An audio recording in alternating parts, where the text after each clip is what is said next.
and give them the peace that passeth understanding in moments like this. Our campus grieves. We will all grieve. And we will change over time. We cannot allow this to continue to happen again.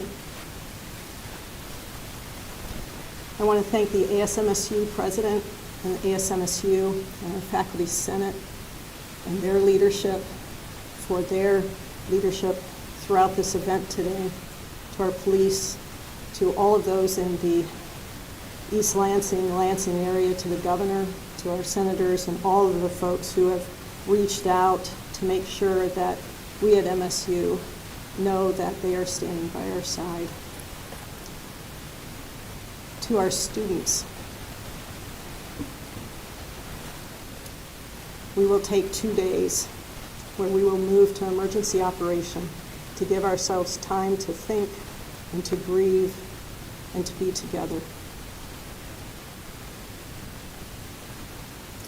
To our faculty and staff, we will similarly provide to all of you the next 2 days to think and grieve and come together. And this Spartan community, this family, will come back together. Tomorrow morning at the Hannah Center, beginning at 9 a.m., resources will be available for members of our family who want to reach out there. We have CAPS and EAP that will be available for our students and faculty as well.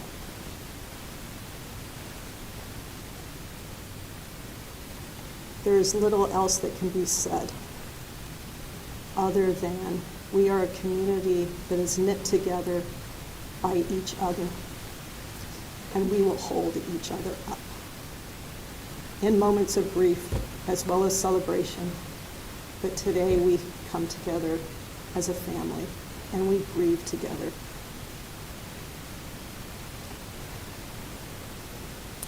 I want to thank Mayor Andy Shore and the other members of our community for standing with us. And Mayor Shore has a few words that he'd like to bring.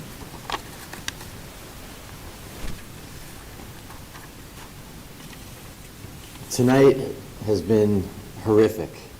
It's been horrific for all of the students here and around the region. Schools have been closed. This has affected our whole region, our whole community. It's affected families, everyone across our community. And I say community because tonight our entire region came together. We have law enforcement, we have firefighters and EMS, we have healthcare and first responders from all over mid-Michigan, from all over Michigan, who answered the call and rushed to campus to help. I've been in constant contact with Mayor Ron Bacon of East Lansing, who is at the police station. He wants to be here, but he has been in the police station coordinating along with my chief, along with state police, along with the county and several others. We know that now we have to come together to heal. Lansing will provide resources in conjunction with Michigan State University and East Lansing and others. It's time for us to provide the resources that our families need, our residents need. I've heard from residents and families all throughout the city of Lansing, in addition to East Lansing, and from all over Michigan. We will come together and we will heal and we will move forward together as a community. I'm going to pass it back to Deputy Chief, and he will share more information from law enforcement.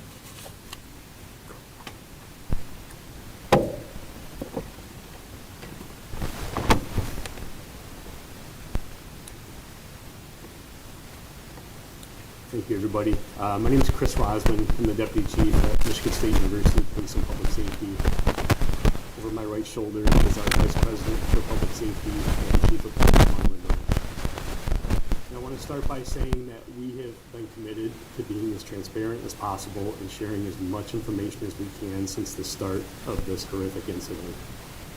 I stand before you with a few minor updates that we'll provide, and then we will open it up for a couple questions. Please keep in mind that there's not much new information that we have since we last had a briefing about an hour ago. I will start by sharing an update that the 5 victims that were transported to the hospital were transported to Sparrow Hospital in Lansing. All 5 of those victims remain in critical condition. I will also share that the incident that occurred off campus with the suspect occurred in the city of Lansing, off campus. That suspect is, we now know, is a 43-year-old male. That 43-year-old male is not affiliated in any way with Michigan State University. He's not a student, faculty, staff. And we have no idea why he came to campus to do this tonight. That is part of our ongoing investigation. As the president said, we know this news is so difficult for those within our campus community and beyond. It's important to remember that the grief some individuals may be experiencing is normal, and there are a number of ways that individuals can seek support, including talking with friends, families, and colleagues. After this briefing, we will be sharing supportive resources through our police and public safety social media pages that we've been asking people to follow, as well as the university communications, highlighting other resources that are available in addition to the event tomorrow at the Hannah Community Center. Chief, Yes. Just a reminder that this is an ongoing investigation that will involve multiple agencies that are currently here on campus, and maybe some based on expertise that will also assist in the future. This is a process. It will take some time.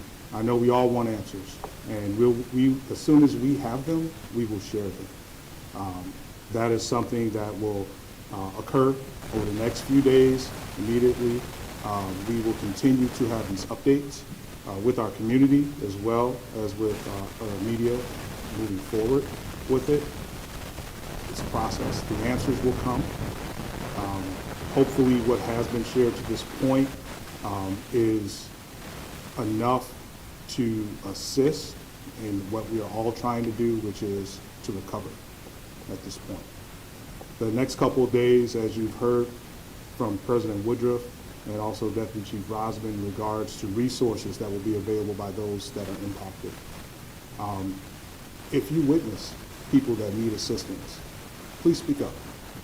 Encourage them to seek help.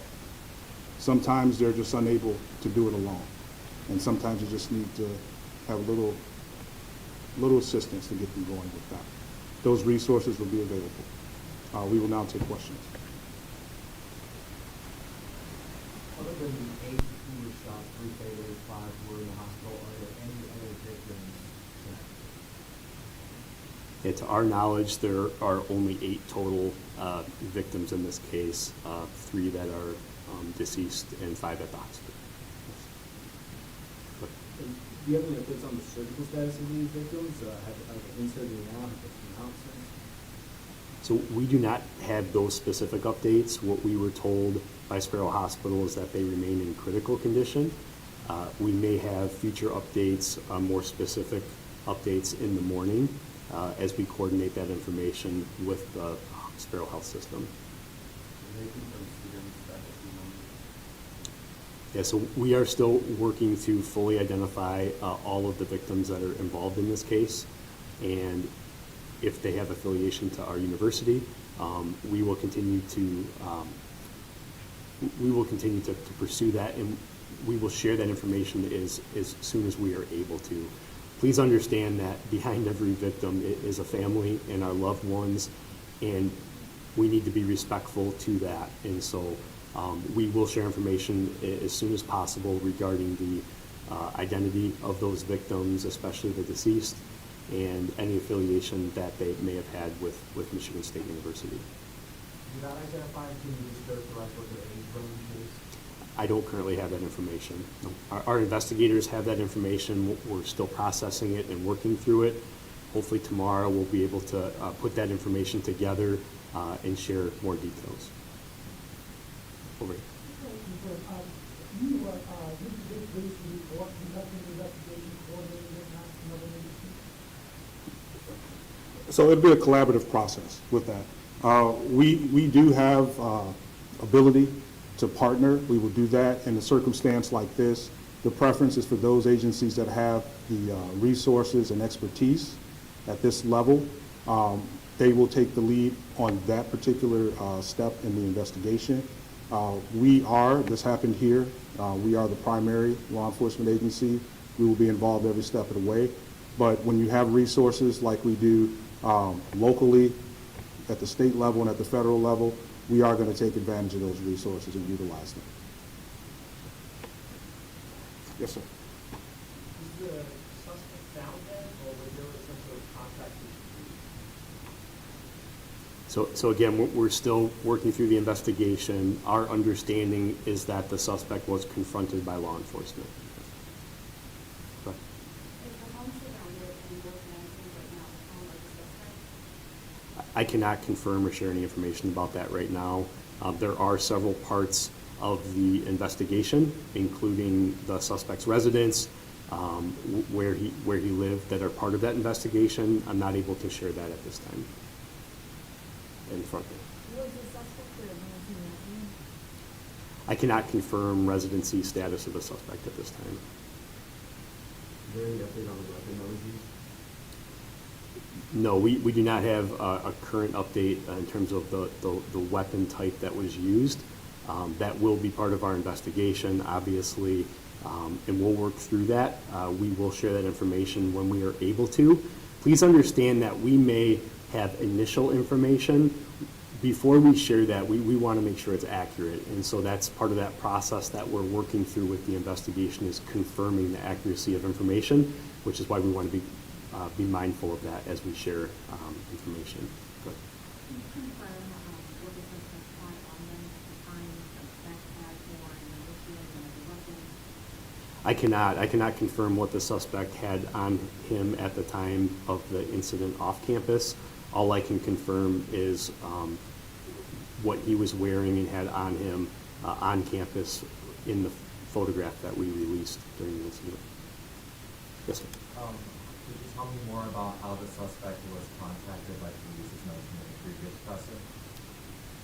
So I cannot offer any additional information in terms of why law enforcement contacted that suspect. What I can say is that with the overwhelming response of law enforcement officers that we had from across the state, we began to deploy those resources out in different perimeter zones, in different waves, and all of those officers were looking for this particular suspect that we identified very quickly with a photograph that was shared with all of the officers in the field. So there were hundreds of officers that were looking for this individual.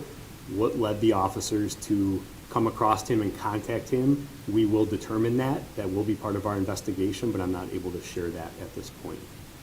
In the back. Can you describe the residence hall? Is it like a security swipe card system to get in? Do you have any idea about that? And if you could just talk to the monumental task that you guys had, large cameras, all outside, how you went out there. Sure. I'll take the first part of the access, and I'll turn it over to the chief for the monumental task ahead. The two buildings in question, Berkey Hall is a academic building. It's a purely academic building.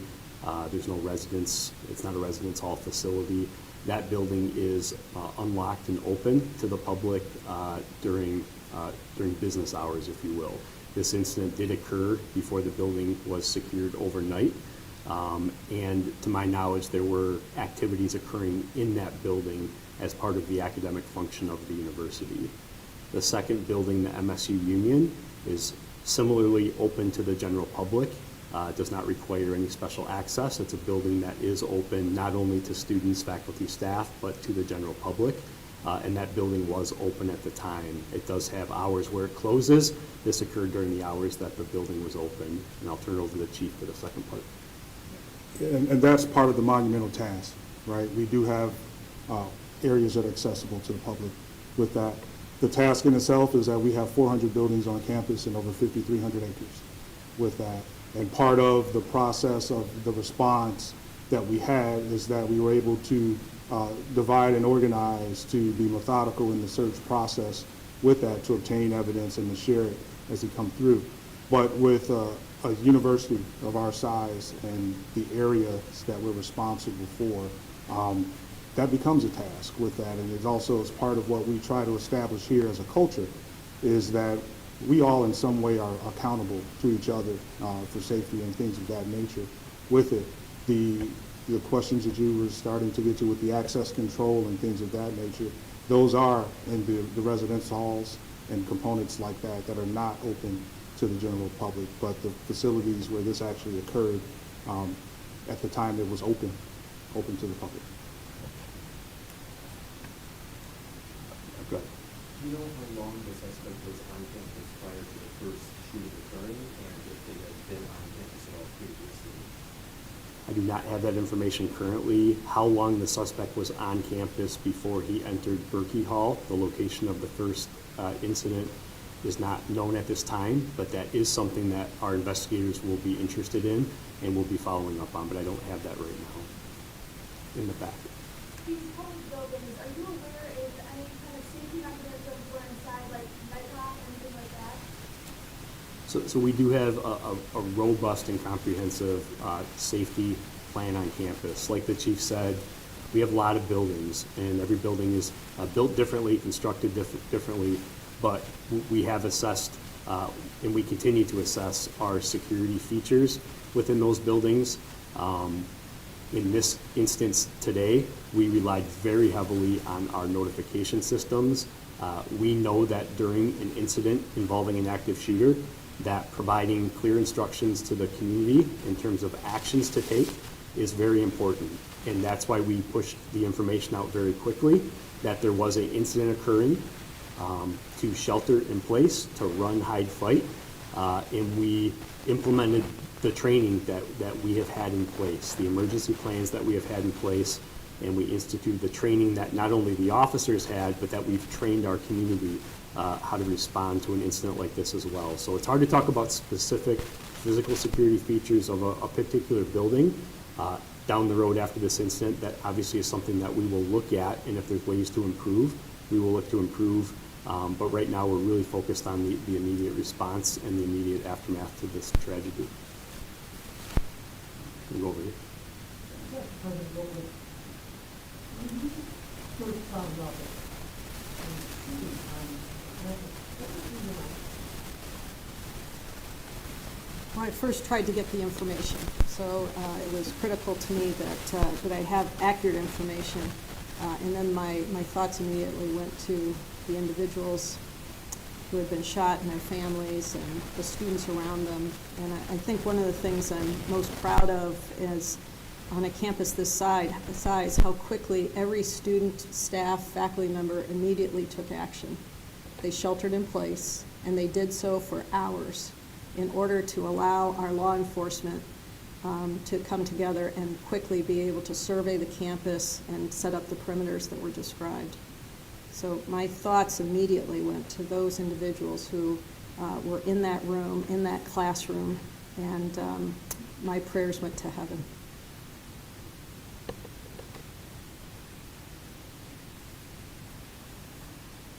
Okay, good. I think you said before that when you guys were responding to Berkey Union, there were other calls for other calls that turned out to be false. Do you believe like those were intentionally false, or just part of the chaos of what was happening there? Yeah, so just to be clear, the initial calls were only Berkey Hall and the Union. After the suspect left the Union, we did receive multiple erroneous reports of several either shooting incidents or incidents across campus at different locations. Obviously, that's going to be part of the investigation in terms of where those phone calls came from and who placed them. At this point, I can't offer any specifics, but that is something that we're very interested to determine and will be one of the focal points of the investigation to see if that's related in any way.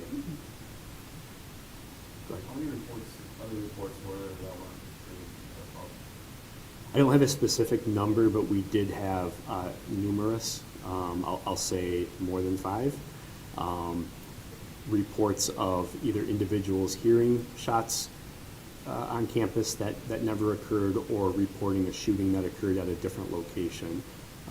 We immediately, due to the resources that we had at hand that were being deployed under a unified incident command structure, we dispatched teams to each of those calls, and they quickly arrived and quickly determined that the incident as reported did not occur at that location.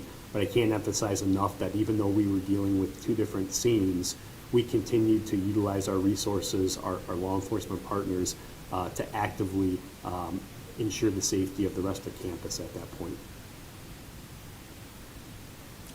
Do you know if there's any security footage or surveillance footage that would be out there that was for the incident, and will that footage be released to the public at some point in the investigation? So we obviously do have surveillance footage because we quickly released one of the images. That image that we were able to quickly capture and quickly disseminate to the public, and we can't thank the community enough for receiving that information and helping us to locate that suspect. So yes, we do have cameras in a lot of buildings on campus. Each building has a separate system in place, but yes, I mean there are surveillance cameras that are going to be useful and helpful in this investigation that will aid our investigators in putting the pieces together and trying to understand a little bit more about what happened. We'll take one more question. Go ahead, Nick. Next 24, 48 hours, what can we expect the university to look like for students and staff who are still going to be here? What kind of presence? You'll still see a continued presence due to the fact that we do have crime scenes that will still be processed with that. There will be the ongoing investigation of communicating with witnesses as well on campus. There'll be a lot of activity in regards to support for our community, as was mentioned earlier, with our counseling services, our health services. There will be notifications that will be made for where those will actually gather or take place along those lines. We made the announcement that 48 hours, the operations of the university will change. It does not mean that our campus will become vacated. We have approximately 19,000 students that reside on campus. We will still have things available to meet their needs as well. I can't say that it'd be business as usual because it's not. It's not going to be business as usual. Healing will begin as soon as possible with it. There will be a continued police presence during that time frame as well. But we'll have ongoing communications into what we're doing and why we're doing it. So we will definitely be here, and this is our campus. It's for our community and for specific purposes, and we'll overcome it. Thank you. I'll close by saying that we will hold another news conference in the morning. We will announce that time once we confirm the time. It'll be right here. We'll continue to use this location, and we'll announce that time to gather back here in the morning to share additional information. If there's any updates that we can provide before that, we will continue to provide updates. So thank you. Between 8 and 9? Do we have a time, Emily?